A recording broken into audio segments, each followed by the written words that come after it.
Hey guys, A.J.Outlaster here. I'm going to, as promised, show the more technological side of things, how I program some of the aspects as best I can. I don't have 44 minutes to review the footage, so I'm gonna have to kind of wing it, and I can't find any of the notes, so yeah.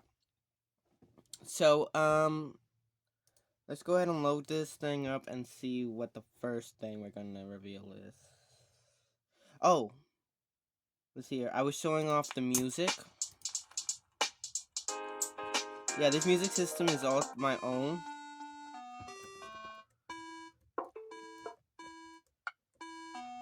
Then we also got this. I'll put Drew Conley in because he actually is the one who instructed me on a lot of this. Then we got this. Drew Conley did a lot of this. But then I added these. So you may notice.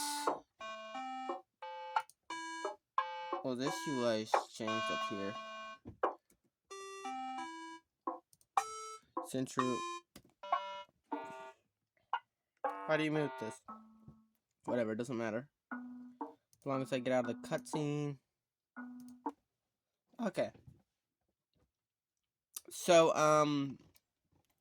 shoot, what was I gonna do? Oh yeah, this is just the font from the, what's it called from last time. It's just the font. So then, for the music, I've already shown you this thing. What was I trying to show? Oh yeah. So if I go over to pause menu, we could actually probably see this.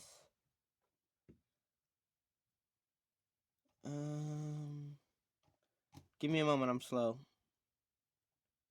Oh, here we go. Overworld.map.start cutscene. Type is reskin. Who is hero? And then if we also go to overworld map, we can go to the bedroom. Again, do not be watching this if you don't care for the terminology, because I'm going to try to get in technical with it. If we go to the photo frame, we can see that the talking has a few events. And I'm going to use this as a starting point. So we got the text message, which is included in the thing. Then we got this image flash, these text messages, add story flag, the rescan. And I'm going to go over how these work real quick. So if we come over to, I think, let me think here. First off, let's scroll up. What? Okay. It got confused over nothing. We have start cutscene, which is what you see over there. And then what it does is it takes an array, and for every single array, we give it the event, which is this object. Like, for example, we say this, and then we pass this right here. And this is this class right here. So whenever we go to a new area, we get a new map. And that's what this is, this whole class. Then we await for its initiation. So, like, let me go ahead and get out this real quick. So then when we initiate, we take a map, which is this, and an event. Okay? I don't think you can see very well. And that's all we do. Now then, back over here, we get a result. And all we do is we await event handler init. How does that work, you ask? I'll also show why we get the result in a little bit when we go into battle. Maybe. Okay, hold on. I need to KO this thing. So if we open up the class, we got the constructor I just showed you. But if we go all the way down to the bottom, we strategically have this init. And what this does is, this is a little error thing I put because I knew I messed something up. And it tells me what event needs fixing. And it also gives the error code, which I named 808. And then we text message with the resolve. So this just sort of modifies. I'll go over that a little later. So we take this event type. So if we go down here, for example, the type is text message. So we're going to call a function that is text message right here. See? And now we pass in the resolve, which means we can now use this promise as a callback. And I don't know why this is so bright. Hold up. Let me dim this down a little. That better or worse? Okay. So yeah, we dim. Shoot. Then we got all these right here, which if I go ahead and pull out the text message, we get this text and this stuff, all these properties that I'm passing in over here. Now let's go over what this does. If we go back to the overworld event, we see that we just initiated. We have this resolve thing, which is basically just like, oh hey, when you're done, just resolve yourself. I'm planning on adding more functionality like I did the other one. And then this is the face hero thing. This is completely its own thing. We just rotate someone to face. Like if we're talking to someone, they can immediately directly face this. It's not the most efficient in this route, but it does good. Down here at net, we get a container. As you can see, we passed in the game container, which is essentially give me some time, my PC's slow. So the game containers, yeah. It's that box in the middle.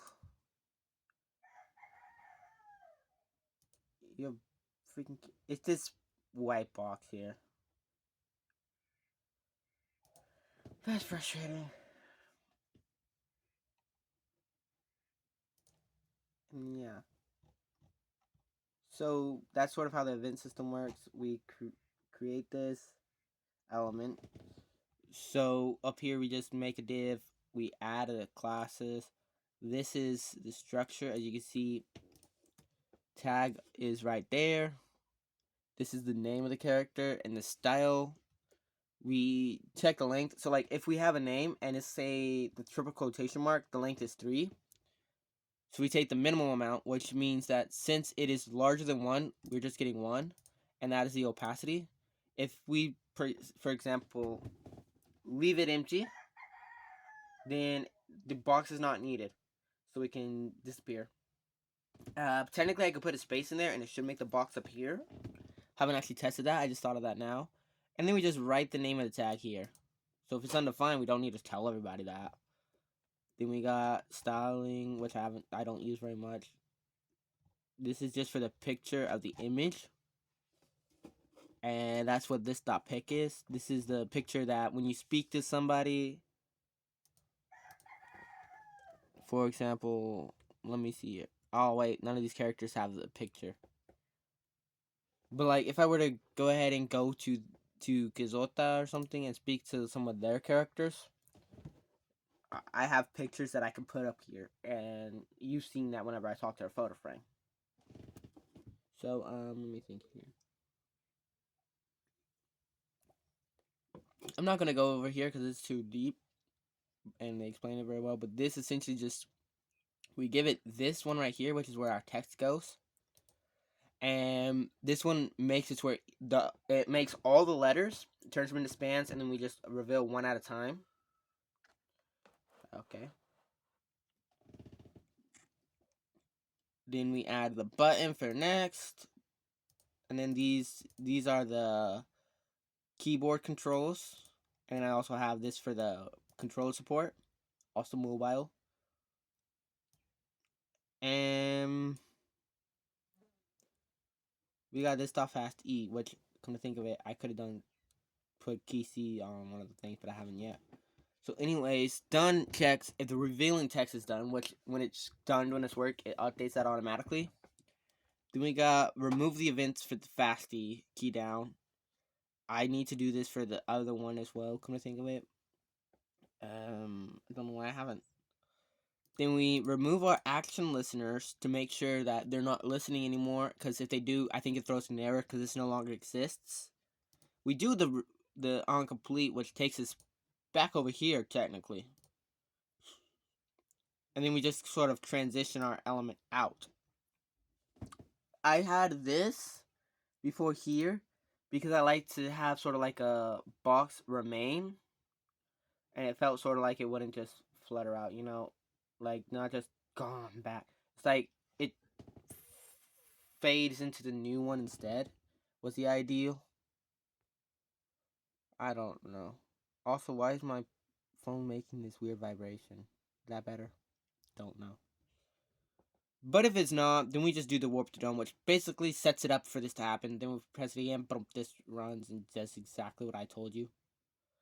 And then we're back here. Now that we've done this, this has been called, and we can go on to the next event. Next event is image flash. This is one of those that I've made myself. Image flash. So again, we go over to the type. The type is image flash. These are all properties that are already in this.event.type. It just makes it a little easier. So const image flash is a new image flash. And we pass in the SRC of the event. We give it a callback. We give it the ignore key press, time delay, just call, and I'll explain all these in a second. And then we just initiate it, and then that is good. So if I come over to the side here and I look up image flash. Goodness, it's already been 11 minutes. Okay. So we take the SRC, which is, this is just basically like the SRC of the other one. It's the image we display. Then we get a callback, which is the resolve. We got an element, which doesn't exist. We got ignore key press, time display, or just call. And these are basically just behavior things that I'm going to add more of. But in the element, we use run this.create element. We create an image for the picture. We set the SRC property to the SRC. We got this.element is document.create div. Add it to image flash. We add our picture, and we put this inside of this. And then we style the background. This.element.style that background image. Seems a little off. But like, let me go ahead and pull out progress real quick so you can see. If I pull out progress, and then I change it from demo room back to bedroom, go to the freaking browser I'm sick of downloading. Refresh. Oh wait, forgot. And it's gonna bring that annoying browser back.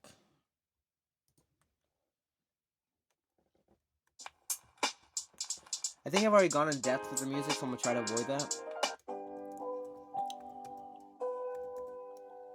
So then,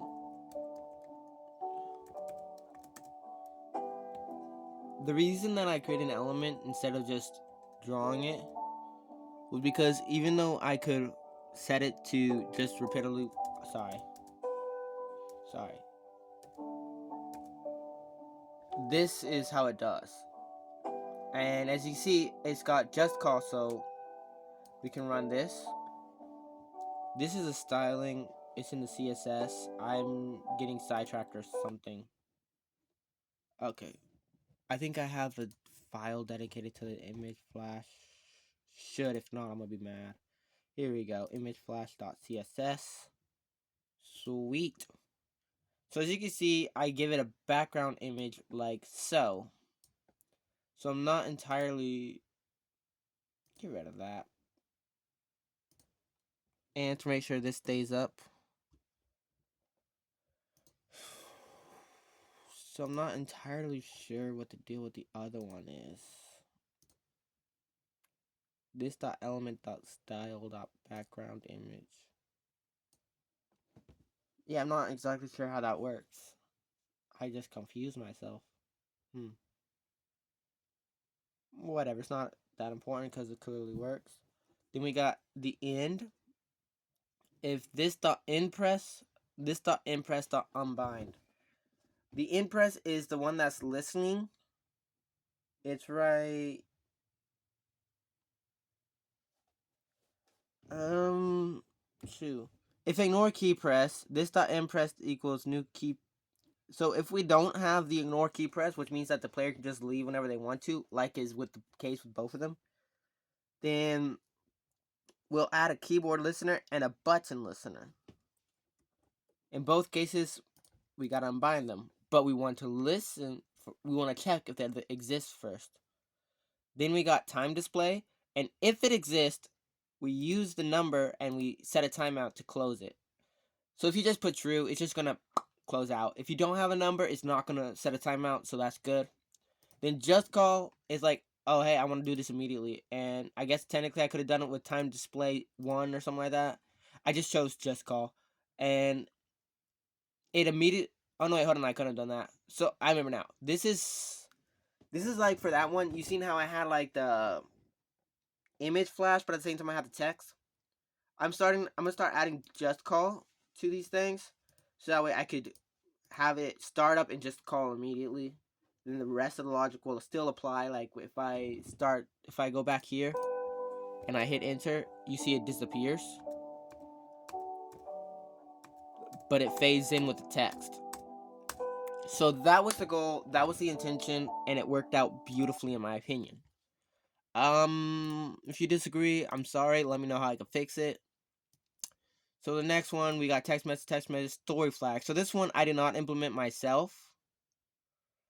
I actually implemented it following a tutorial because I was very confused how we would do this. It literally just writes to the player state. So like, if I open up player state, if I go to state and open up player state, this is literally it. Then we got story flags. Ignore this one. This one doesn't exist anymore. And we'll just set up like this. We'll take our flag that we set. So like, for example, this is add story flag check pick. And then I could run this. So like, see, is this that flag? So we got checked pick. And then we set it to true like that. That's literally what it does. You can't see a flip, can you? Yeah, that's literally all it does, is it just writes this line of code right there. Sorta. And then we just sort of save this to the local storage, and we're able to do that. These are two that Yeah, these are two that I implemented myself. If you watch True Calling, you'll understand very clearly how this works. The player's usually the one that does this, but I just decided to do this. Why did I decide to do this? Because I wanted to be able to put like Easter eggs. It's one of the earlier things that I did. And you'll notice this next image, this next one, is reskin. I implemented it myself. We got reskin, we got who, we got source, SRC.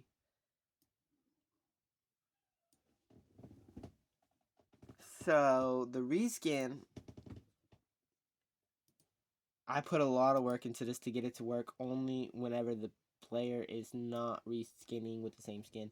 So first off, const who is this .game objects. This is something you'll see a lot, and that's essentially when this class gets started, we set all these things in game object. Wait, hold on. We just do this right now. All these things in game objects is what we're checking.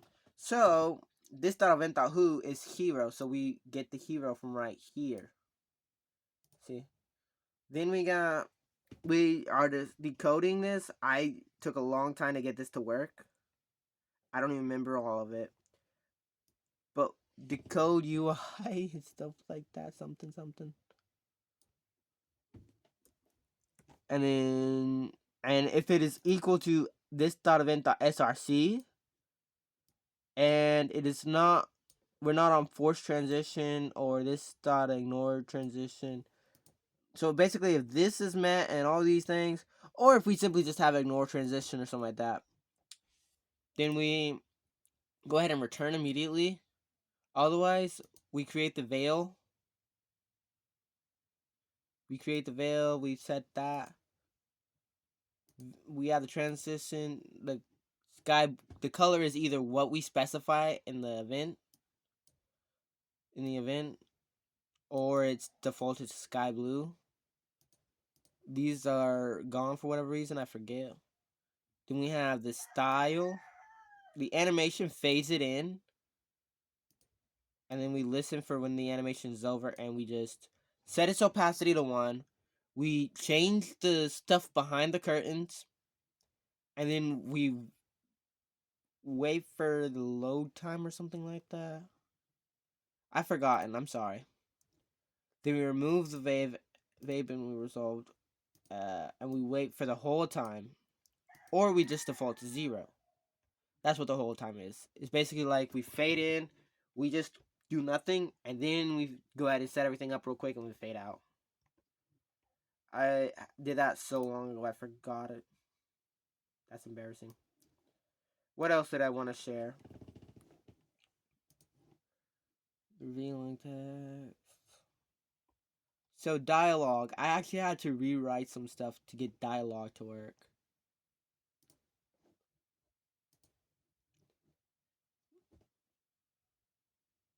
So the dialogue expects an object much like this. We got all of our regular properties. We got the tag. We got texts. That's not how that's supposed to go. Hold up. Let me get you an actual thing to look at. If I can control my mouse. Sorry. Let's go ahead and KO this sucker. Open this up. Go to...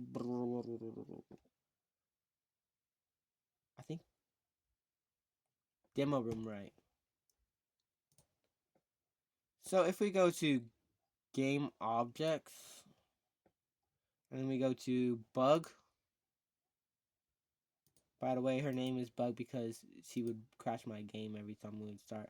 We see that we get one complicated item. We get event type dialogue. So let's run this through our event class, because remember, this is an array that gets passed through the thing that resolves it one by one. So we create the new event. Then we run the initiation. We create a promise, which we use this.event.type, which means that we use this.dialog as the function. We pass in the single parameter resolve. So if we go to dialog, you see it's very similar.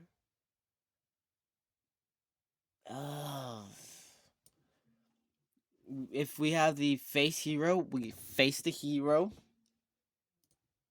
Then we create a new dialogue. We pass in the texts. We pass in the speed. I don't remember why that's there. I think it's outdated. We give it the tag and the P style, the T style, and the pick, which work the same as normal, which means they're buggy. The T style and P style. The pick and the tag work just fine. Then we give it a resolve, which we give it a non-complete, which is the resolve. The resolve function right here, which means that it will fulfill this promise and go on to the next one. Going in to the dialogue, you can see this is a sample of what kind of text property we're expecting. These are irrelevant now. That's weird. Whatever. So initiation, this dot container, we go to create element right off the bat. So we create the element, we set up the inner HTML. Self is this. That was just convenience. I did this because I didn't know this applied to this object here or this class, So to make sure I understood the scope properly, I just did that. And we have an array of revealing text, which we define here. So we just apply to that. And then how far down does this go? Okay. Then we create the button for this dot done. This dot enter is this. We got the inner is this dot done. And the key Z for the action listener. That's why this one does not work for the controller now. But I'm going to go ahead and change that. So if I just copy this, copy and paste, go over here and paste it. I think it's just BTN listener. Yeah, that seems to be correct. Okay. Okay, I think I got that correct. Let me just double check at the end here. Okay. Making sure I don't mess myself up here. So then that happens and then we're done. So the next thing is we append this to the container, which means technically I don't need to put that there. I'm passing it through. I don't really need a. So I can just do that. It's nice whenever you're able to clean up code on the on live. Ow. So then we go ahead and we just try something. I guess this I don't need, because we have for I of revealing text dot length. So we go one by one for the revealing text. We initiate it, then we wait, and when it's done, it returns to what's it called, and we're able to run to the next I. If that makes sense. And if there's an error, we constantly log the error, because it took me a lot of trial and error to get this to work. Of course, to get it to work at all, I actually modified the revealing text, which I thought we didn't need to reveal, but come to think of it, I changed it, so that's not fair. So going to the revealing text, it takes the same things as you might expect. We got the element, which is the area where the text appears. Excuse me. We got the text to appear. We got the speed. We got any classes we're gonna apply. We got the timeout and the is done. So shoot. Let me think here. We let the characters be an empty array. This dot text dot split dot for each character. Let span equals create span. So we just create like a singular. So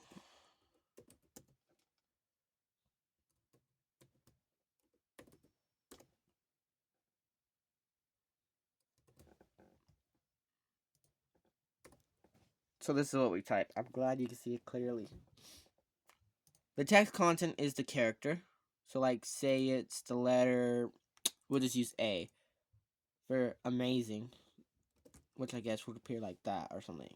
Or it could be literally any letter, just a single one though. We check the class list and its class. So let's say that the class is, let's say that the class list is big and surprised.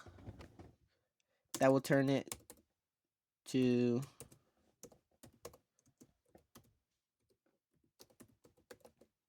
that. See, I can spell. And this is what we got so far.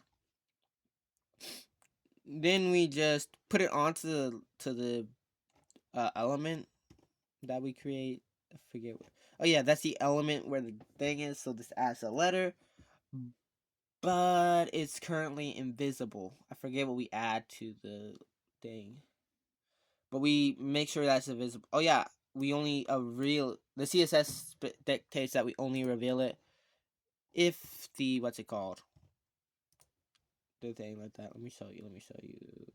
Revealing text. Oh my goodness, I cannot see anything. My eyes are just like blind right now. Is this it? Okay, yeah. So the span dot revealed opacity 1, the bold reveal. I think it's up here somewhere. I'm confused. I can't see anything. Anyways, it works. I don't remember what's up. I think I just added I added an animation as well. So now whenever we go, the next one is place we add the revealed class that makes it come in. That gives it an animation, I should say. Let me see here. So Opacity 1 revealed. I cannot think straight. I don't remember it. Whatever. Anyways, this works for me. Oh yeah, we add an animation thing, and we just go ahead and fade in, and then okay, yeah, I remember now. So we add this event, we put the animation, and it was default is 10 milliseconds. Otherwise, it uses the delay after. That's how long the animation takes place for it to just fade in, which is this animation here. 75% of the way. That's weird. I don't know. Then we got animation in. It will check to make sure that we got more stuff, so we're not just trying to go on indefinitely and causing errors. Then this dot timeout, it waits that long, and then it reveals one character. If not, then this is done is true, and we do the callback, so that way this goes on to the next number. Warp to done just clears the timeout. This dot is done true, goes through this entire list, and just adds the class revealed. It doesn't even care where it's at. It just starts over and does that. This one that done. It removes the elements if there's not if the check test is done, which is just we start finished off at true, and for all of them, finish is equal to finished and end is done. So if any of these are false, finish becomes false. Then when we evaluate the next one, if it's somehow done before the one before it, then this is false. So false and true revolts to false. So this stays false. So it will only work if all the texts are complete. Then we also got we remove the element, we fire back the thing, sending it back to overworld event to go on to the next one. Goes to the, overworld event that goes to the map, then it goes on to the next one. We remove our event listeners, which since I added that other event listener, I assume I gotta put 3. And then if it's not, then for all of them, it just warps to done, which I think is where my error's been. I think that may be where my error is. Let me check here. Oh, yeah. So if I'm going to test this off camera. I'm going to try to fix this off camera. But that's essentially how my dialogue works. You could try it out if you feel like it. I somehow confused myself with my own code.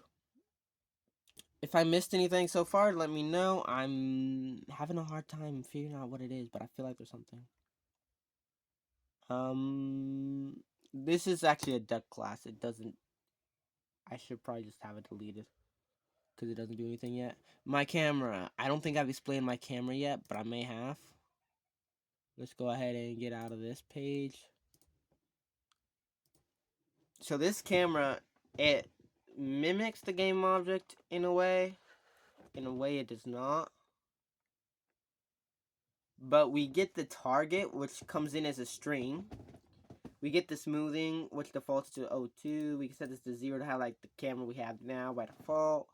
We got the rest distance, which is how far the camera follows until it stops.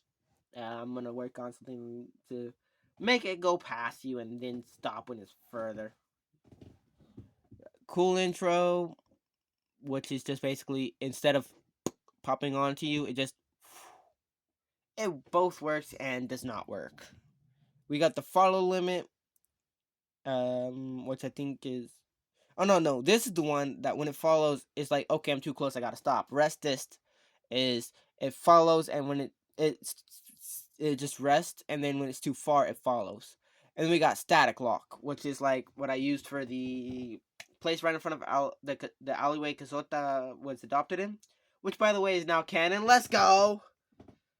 But yeah, we got the mount one, which is we get the map object because we pass the map in. It checks if we're static lock, and then we go to that place and we return this. If it has not returned, then this is 0, this is 0. Then it checks the target. If this the target is a string, then this dot target is equal to the game object or the target. So that way, if we fail to pull something here, we go back to the target. This dot subject equals this dot target. Then we got the cool stuff. Then we got draw. So we just return a random string. What the reason for that is because since everything draws relative to this doesn't need an imagery. Maybe some sort of frame or something, but it feels kind of pointless. Anyways, shoot. So this one, it when we start up, it checks to make sure if because I've had this where our target somehow stays a string, and it doesn't quite update. So like if you mount when it's a object, which I've had happen when I go out of a room and return to it, then it will throw an error because that's not valid. But if you have a string and you try to check the X properties, it will also throw an error. So here we make sure we only search if it's a string, and here we make sure that we only proceed if it is not an object. And then we check the static log, same as down here, which I guess this could go above it, but I don't care enough. We got the is tracking, which it checks. First off, we check if it's closer than the rest distance. Let's say right. Yeah, if our distance is greater than the rest distance, then we follow. And like, if we're not tracking, so if we're tracking, or we're further than this, we will start tracking. For this one, if we are tracking and we are further than this, we will keep tracking. So like if we get too close, then this becomes false, so this will also become false. Whereas this one, if this is true, it stays true. If this is true, it becomes true. I hope you get that. Then if we are not tracking, we just return. But if not, then we do some complex looking math that's actually not that hard if you know what you're doing.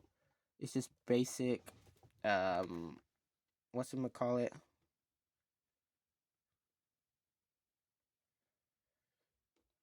Okay. So here's the math.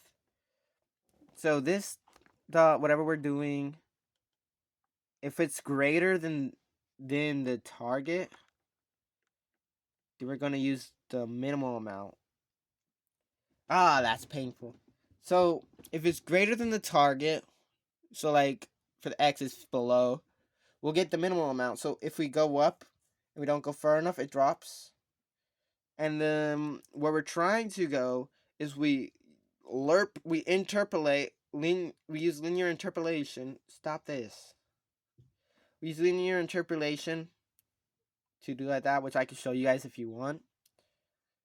Of course, if we're going, so that's if the target X is less than, which means it's above. So we're going like that.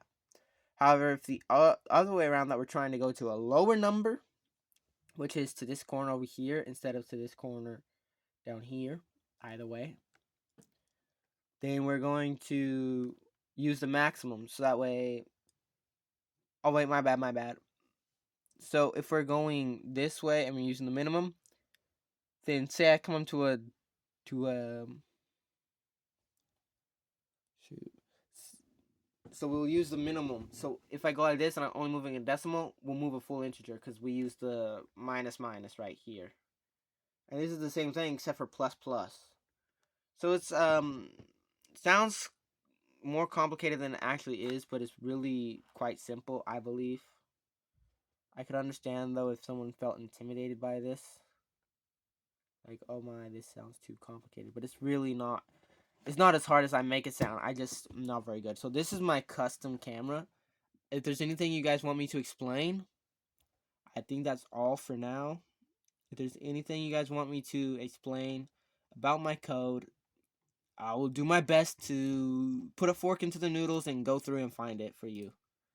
But if you do not need it, just go ahead and ask anyways, because I would love to share. Blurry again. Blurry it. Okay, because I would love to share, and this has been an awesome journey. And yeah, that about wraps things up. Sorry it took me so long for my devlog. I just been not getting around to it. But thank you. Hope you have a nice time.